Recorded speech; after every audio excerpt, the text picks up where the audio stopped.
Salut à tous et bienvenue dans cette critique du nouvel album d'Ariana Grande. N'hésitez pas à vous abonner, à laisser un like, un com avec votre avis sur l'album si vous l'avez écouté vous aussi. Voici mon avis sur l'album en 1 minute. Quatrième album d'Ariana Grande qui arrive 2 ans après le précédent. Entre temps, il y a eu ces événements évidemment très compliqués, cet attentat à Manchester après le concert d'Ariana Grande qui a fait beaucoup de morts et qui a forcément laissé des traces dans la carrière d'Ariana Grande. Elle revient donc avec cet album qui, comment dire, change un petit peu des autres, finit le côté Lolita de la pop américaine avec ce côté chanson pop acidulée. Là, on est dans quelque chose de beaucoup plus classe, de beaucoup plus jazzy, notamment sur la première partie de l'album. Le tout est produit par Pharrell Williams.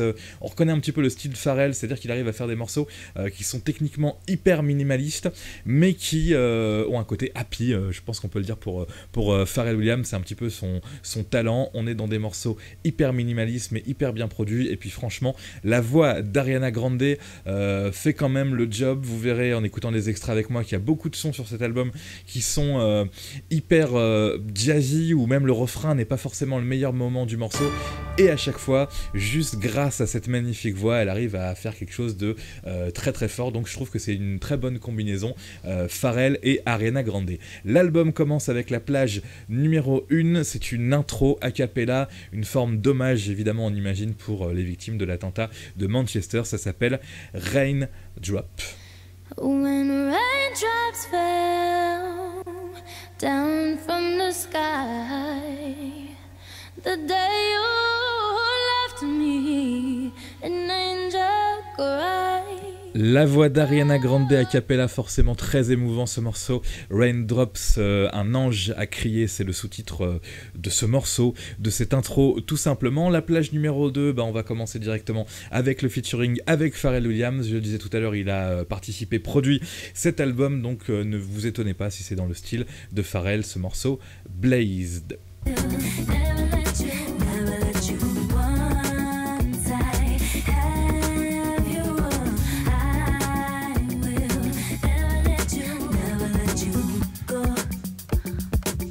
Voilà, un morceau plus festif que forcément la petite intro. Ce featuring avec Pharrell Williams, comme je le disais tout à l'heure, c'est une production minimaliste, mais ils arrivent à donner un son, un style qui donne forcément le sourire. On va passer à un autre featuring, la plage numéro 3.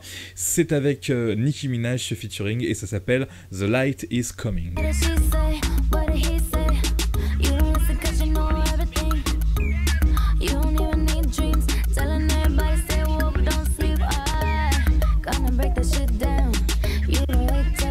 Voilà, j'ai choisi de vous mettre cet extrait, que j'ai considéré comme le refrain, peut-être que ça ne l'est pas vraiment. Je rajoute ce que j'ai peut-être dit tout à l'heure, c'est que parfois dans cet album, c'est assez étonnant, mais les couplets seuls d'Ariana Grande sont presque plus forts que les refrains. J'ai évoqué un album jazzy, c'était pas forcément le cas sur cet extrait, mais ça l'est vraiment sur tous les couplets, même sur ce featuring avec Nicki Minaj qui arrive juste après le refrain que vous avez pu entendre et qui effectivement apporte son flow façon Nicki Minaj, ce qui est toujours assez agréable à entendre, surtout qu'on l'entend pas trop en ce moment, donc c'est plutôt pas mal. La chanson suivante, paraît-il, avait été créée pour une autre chanteuse à la base, c'est la plage numéro 4, R.I.M.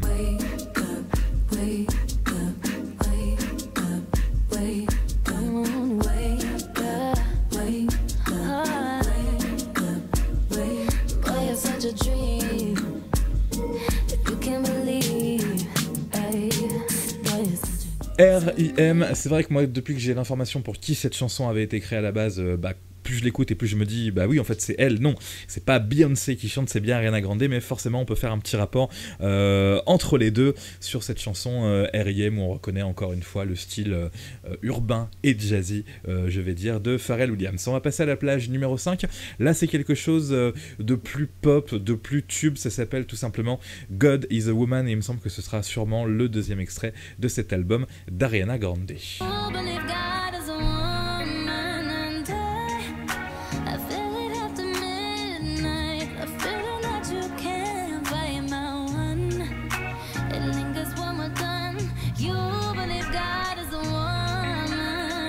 Moi j'ai écouté l'album là il y a quelques minutes avant de faire cette vidéo, c'est peut-être une erreur d'ailleurs de l'avoir écouté un peu chez moi comme ça, je pense que c'est peut-être un album plus agréable encore à écouter, peut-être en voiture mais avec un très bon son, moi j'ai un bon son chez moi, donc j'ai bien profité de tout ça, mais je suis pas un grand fan d'album et franchement j'ai écouté ces 5 premières plages avec beaucoup de plaisir et je le redis encore une fois, à chaque fois c'était presque plus les couplets qui étaient meilleurs que les refrains. Donc là on était sur God is a Woman, la plage numéro 5, on commence à avoir le formatage un peu pop d'Ariana Grande qui revient, il me semble aussi que c'est le cas sur Sweetener, le titre de l'album, qui est aussi la plage numéro 6.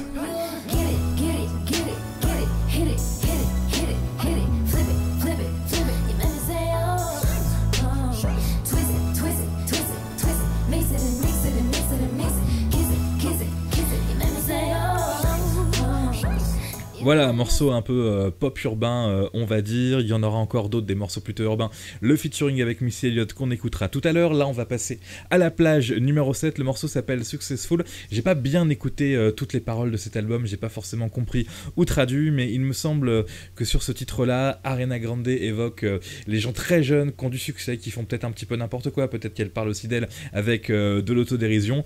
Et la manière dont le morceau est fait, je vais pas dire que c'est un morceau pour rigoler, mais ça peut donner le sourire si on écoute les paroles et la manière dont c'est produit.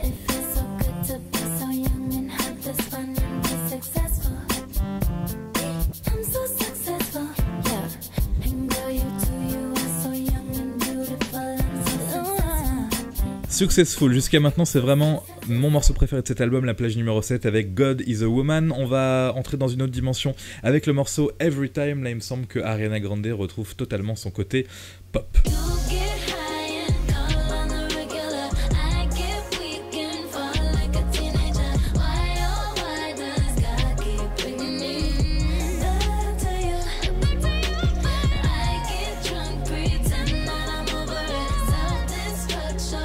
Every Time, la plage numéro 8 de cet album Sweetener d'Ariana Grande, j'ai dit côté pop mais avec vraiment aussi cet instru un petit peu urbain effectivement.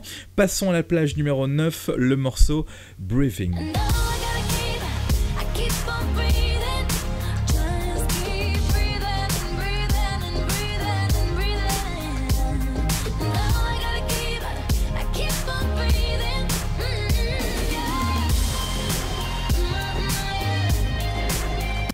Voilà, ça fait plaisir ce côté Ariana Grande vraiment de retour, parce que là c'est plutôt son style sur cette plage numéro 9, le morceau Breathe In. À la place numéro 10, c'est le morceau que tout le monde connaît par cœur. Ce morceau qui est un petit peu un résumé de l'album jusqu'à maintenant. Je trouve qu'il y a vraiment deux sonorités dans ce son, c'est-à-dire qu'il y a le moment vraiment refrain où c'est un petit peu émouvant, un petit peu triste, et puis il y a le morceau pré-refrain ou bridge où il y a une rythmique qui est intéressante, où Ariana Grande dans le clip fait sa petite chorégraphie.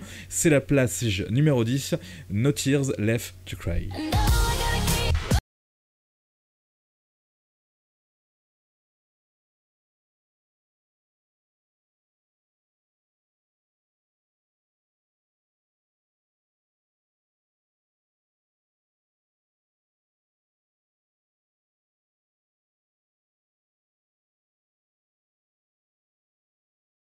Tears Left to Cry, extrait numéro 10 de cet album Sweetener d'Ariana Grande.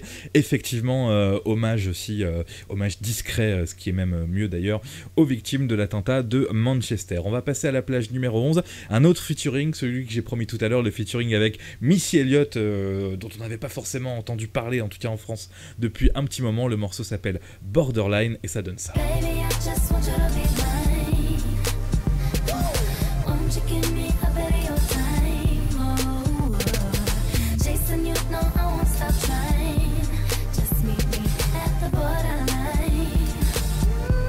alors forcément, un morceau en featuring avec Missy Elliott, c'est quand même un petit événement à lui tout seul. Missy qui arrive juste après l'extrait que je vous ai passé pour un couplet façon Missy Elliott, et un petit peu comme tout ce qu'on a écouté dans l'album jusqu'à maintenant.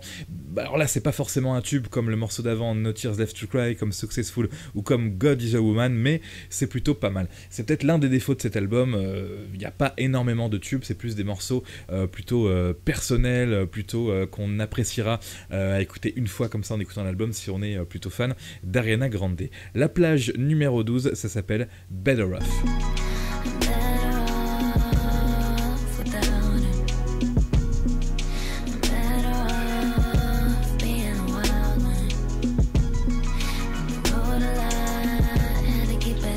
Là on repart complètement dans un autre style, un morceau bon, plutôt mou, pas forcément le plus intéressant de cet album.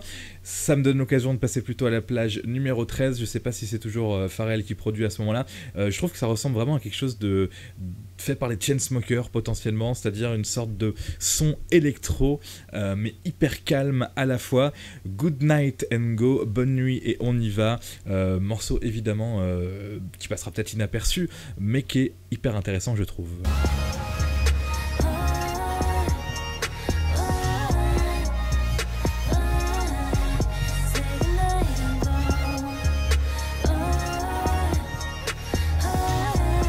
Je le rappelle, les extraits que j'ai mis sont peut-être pas les mieux choisis, hein. J'ai pris vraiment je peux pas mettre un extrait trop long et puis ça me paraissait logique de prendre le refrain. On arrive à l'avant-dernier titre, Pete Davidson, le petit ami d'Ariana Grande. C'est plutôt classe je trouve, quand on sait que les relations durent pas forcément hyper longtemps quand on est une jeune starlette américaine, même si c'est sérieux avec Pete Davidson visiblement, et bien elle lui donne un titre, une plage dans l'album pour un mini morceau qui fait 1 minute 30 je crois et qui est un petit peu bien foutu comme la plupart des sons de cet album.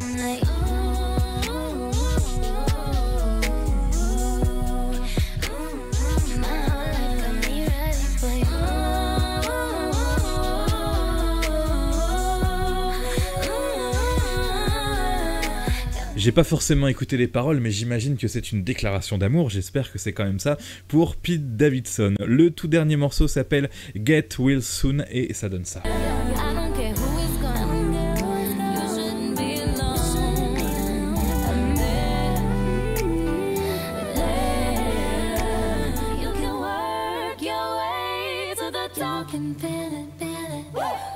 Voilà, là j'ai à peu près bien choisi l'extrait, en tout cas la fin où elle chante a cappella, ça me permet de faire une pré-conclusion sur cet album. La voix d'Ariana Grande, franchement c'est pas forcément toujours ce qu'on a peut-être mis en valeur sur cette chanteuse, mais moi je découvre que franchement c'est une voix, c'est une chanteuse, on peut lui mettre n'importe quelle production, elle arrivera à faire quelque chose de plutôt bien, et là ce qui est positif c'est que les titres, enfin voilà, on n'est pas dans le cliché de la chanteuse pop américaine, il y a 2-3 titres pop taillés pour les radios qui sont des singles et puis le reste c'est assez chic, c'est assez classe, ça pourrait passer sur des radios comme TSF Jazz, je trouve, hein, c'est peut-être le mot que j'ai le plus utilisé dans cette critique de cet album, le mot jazz, mais franchement Get Well Soon et les autres titres m'ont plutôt convaincu. Pour conclure, album qui m'a assez surpris, je m'attendais quand même à quelque chose, enfin non, je vais pas dire que je m'attendais à un album rempli de tubes très positifs parce qu'il y a quand même un contexte avec forcément l'attentat de Manchester, il y a eu un changement de style peut-être, enfin il y a eu un changement dans sa vie complètement à Ariana Grande, je m'attendais à quelque chose de plus Britney Spears dans le style, et ben non, elle nous fait quelque chose de classe, de chic, bon après ça manque de tubes, c'est peut-être une stratégie aussi d'avoir 1 ou 2 ou 3 tubes par album, pas plus, et d'avoir des morceaux ensuite voilà, qu'on apprécie comme ça 1 fois, 2 fois, quand on ressort l'album, quand on le réécoute. Mais en tout cas j'ai été très surpris par Ariana Grande et les couplets qu'elle sort dans cet album. J'ai beaucoup parlé déjà de tout ça, donc je vais m'arrêter là, mais en tout cas voilà, assez positif je trouve cet album d'Ariana Grande, Sweetener, et non pas Sweetener, Sweetener, qui est sorti il y a quelques jours et qui est le 4e album d'Ariana Grande, qui est complètement différent de celui d'avant, c'est vrai, mais voilà, comme je viens de le dire, il y avait un contexte particulier, et puis je lisais des critiques de presse, hein, je sais plus où, sur les gens qui disaient tout simplement, bah voilà, une fois qu'on a écouté l'album, on comprend la pochette retournée comme ça. En tout cas, bel effort, je trouve. C'est assez rare pour moi d'écouter des albums comme ça et de mettre la chanson dès le début et de trouver qu'il se passe quelque chose dès le début sans aller jusqu'au refrain. Et franchement, ça l'a fait pour quasiment tous les titres de cet album. C'est pour ça que je disais que c'est un bon album à écouter en voiture. Si on a un long trajet à faire, on met ça, hop, on écoute, on contemple. Après, c'est pas un album qu'on va écouter tous les jours, mais ça fait son job, je trouve, de divertir et d'avoir une qualité vocale et de production plutôt assez forte. Voilà pour cette critique de l'album Sweetener d'Ariana Grande.